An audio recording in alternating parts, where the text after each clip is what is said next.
Hey gang, John here. Just thought I'd bring out the hulls just to give a comparison. These are all same scale, 1 to 1/44.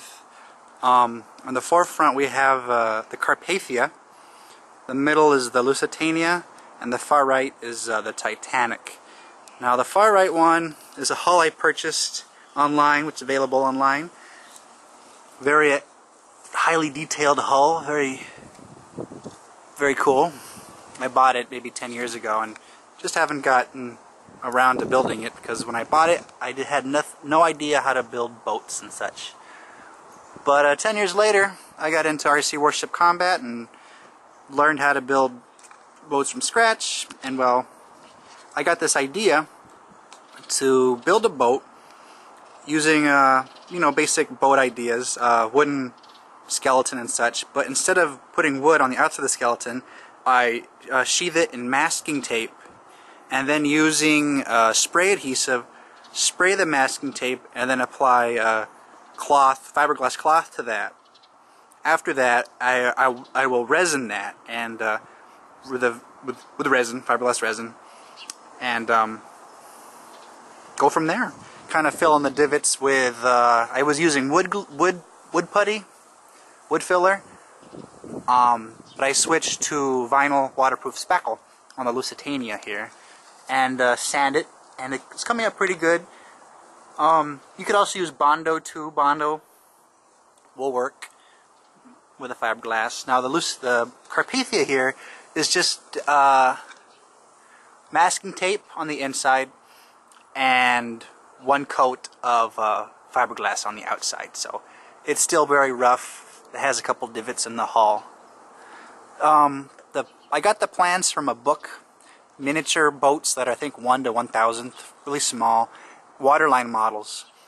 And I bought it. The Carpathia was in it, but it didn't have the bottom, so I just kind of drew the bottom from other canard ships of that era. Just okay. I know it was twin screw, so kind of gave it that counter there. So I did that. On the inside you can see the rib. I haven't removed the ribs here. I kind of got the idea how to build the wooden boats from old Swamp Works kit for RC Warship Combat. I will draw a diagram on how it was constructed. Very easy to construct, and very simple. Now I use the same method in the Lusitania, but as I wanted a better room to the hull, I started removing the ribs. So some of the ribs in the bow and the stern are still there, but most part I took out most of the ribs from the hull.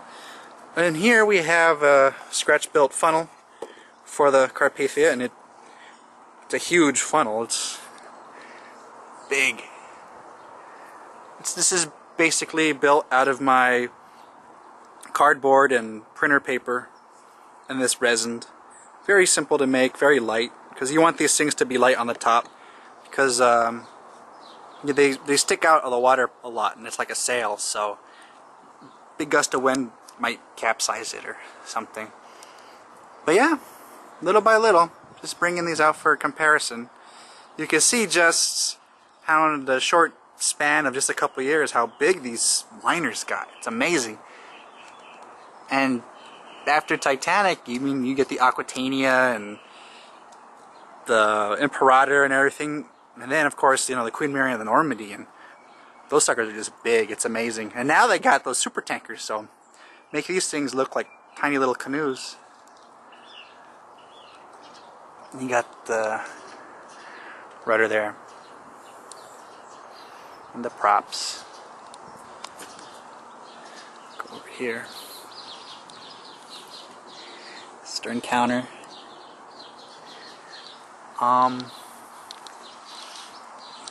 And this right here is kind of an experiment on doing fiberglass molds. This is a Japanese, the submarine that they were going to blow up the Panama Canal with, aircraft carrier submarine, the I-400.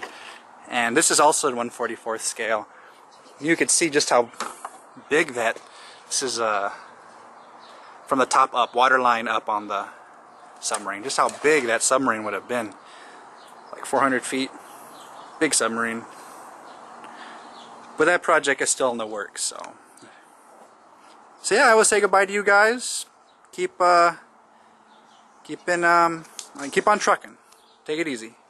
Bye.